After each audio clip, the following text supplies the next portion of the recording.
Dice Throne is a 1 to 6 player asymmetric dice rolling battle game where each player selects their own unique hero with the simple objective of reducing their opponent's life to 0 first.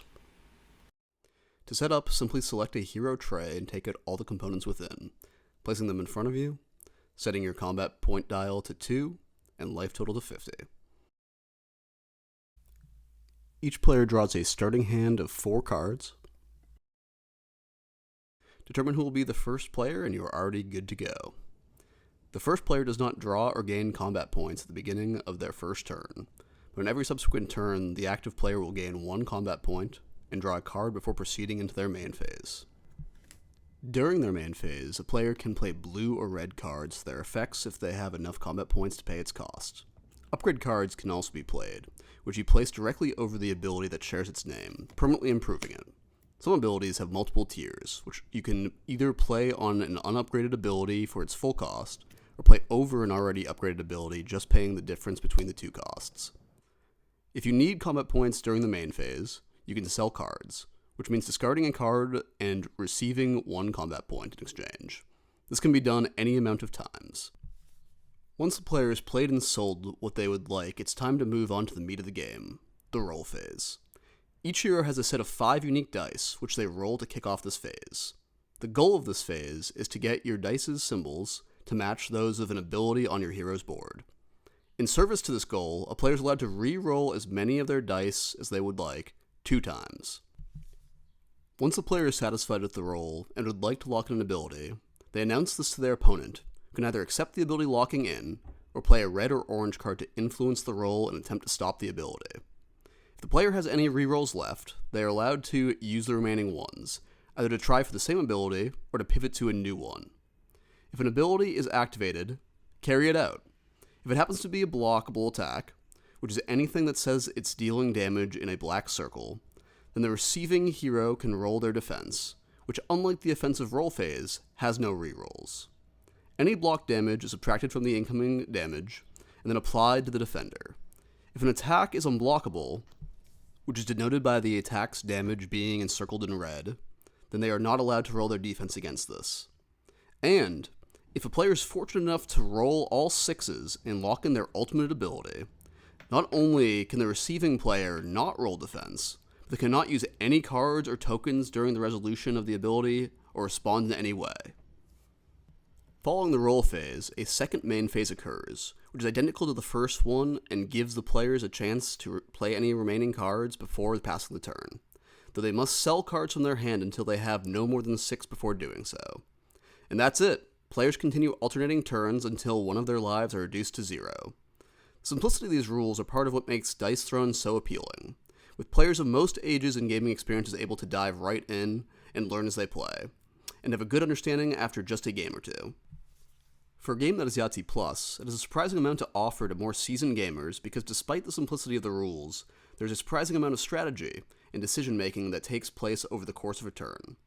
In addition to calculating probabilities, you are also always thinking about if and how your opponent might respond to what you are planning. Perhaps even if you think you could use your last reroll to get a more powerful ability, you'll settle for a lesser one if you suspect your opponent has dice manipulation, just to give yourself a reroll in the event that they do mess with your roll. There are many core cards that appear in every hero's deck, letting observant players know what options their opponent may have or does not have at their disposal, and make decisions accordingly.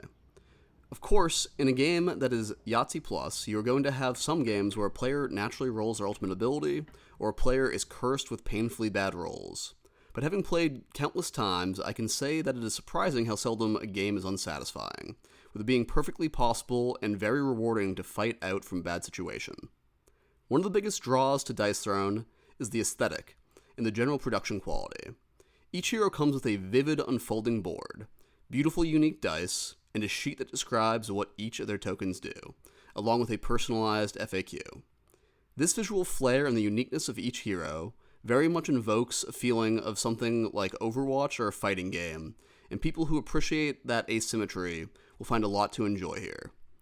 Each hero is very different to pilot, from the defensive paladin who heals and can even survive a lethal blow, to the honorable samurai who is rewarded for not using both their rerolls, or the singularly offensive pyromancer whose defense is in name only since it just deals damage but mitigates none. To the Treant, who raises up saplings through various stages of evolution and uses them for a variety of effects, and that is just to name a few. With a roster so expansive, you are bound to find a character that matches your playstyle. Dice Throne can either be purchased in the form of a battle chest, which includes a season worth of fighters, in 2 hero versus sets, or more recently, a 4-character Marvel set. This gives players who are unsure about going all in a variety of entry points, although I do recommend getting a battle chest, since it is perfect for storage and really elevates the choose your fighter vibe I alluded to earlier. As of now, there are 3 battle chests available: Season 1, Season 2, and a 3rd Marvel-themed set. You really can't go wrong with any of these, but if you want more simple characters, Season 1 is your best bet, with Season 2 and Marvel having an, on average, slightly more complex characters. That is not to say that the newer and more interesting characters eclipse the originals, since me and my playgroup still fairly regularly play with the classics. Another reason I recommend getting a battle chest, or more than one versus pack, is that a huge amount of the fun comes from trying out different matchups and seeing how best to go head-to-head against certain opponents and learning how to get the most out of your hero. And I just want to close out the video with a bit more of a free-form opinion-based section where I just talk about a couple things about the game. Starting off with the fact that even though the game does go up to 6 players technically, and there are absolutely functional rules for playing at that player count, that for me, I really recommend this game at the 1v1 player count. It just sings for me there. It kind of emulates the feeling you get when you're going head-to-head with someone in Magic or a card game, but you can kind of take out the headache of the fact that you have to, collect hundreds and hundreds or thousands of dollars worth of cards. You can just kind of step into a pre-built character, figure that character out, and go head-to-head. And I feel like in the multiplayer versions, and rather the 6-player or so versions or the 4-player versions, that you lose that a little bit. That you don't quite feel the uniqueness of each character pop. And that even though it's good that those modes exist because it lets you get people in and you can kind of teach a group of people the game, it just doesn't feel like the game at its prime. All it is to say that if you're looking for a 1v1 game where you're just diving into it and learning it with one person at a time, learning the systems and playing against someone one at a time over and over and over again, and trust me, it will be over and over again because it's very addictive, then this is a perfect pickup and absolutely worthy to add to your collection. However, if you're exclusively looking for something that's more of a party game or a mid-sized player game, then this drops drastically in my estimation, and there's definitely things that are more worthwhile to pick up. Now, in terms of other products that I didn't cover in this yet, there is the Santa vs. Krampus versus pack, as well as Dice Throne Adventures. Now, Dice Throne Adventures is a way to play this game co-op, and it is excellent and very worth talking about, but it's enough of a subject that I'm definitely going to cover it in a different video instead. And Santa vs. Krampus, well, it's definitely an interesting product, and it's definitely one that I don't regret owning. It's not exactly a place that I'd recommend someone start. Santa's a pretty basic character, and Krampus is interesting, but not enough so that I would recommend starting with that as opposed to a battle chest. Now, because it's 2023, I do lamentably have to talk about Kickstarter exclusives real quick, and fortunately in this case, you're not going to miss much if you don't get them. I own all the Kickstarter stuff, and I can say with confidence that you are not missing anything in terms of the cards that come for each character.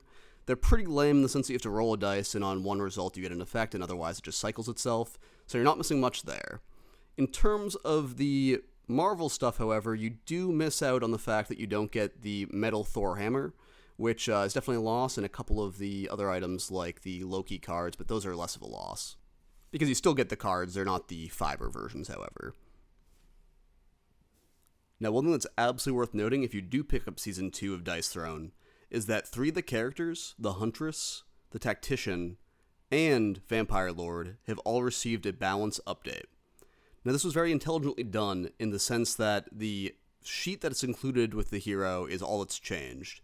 So you don't need a new board, any new cards, or anything.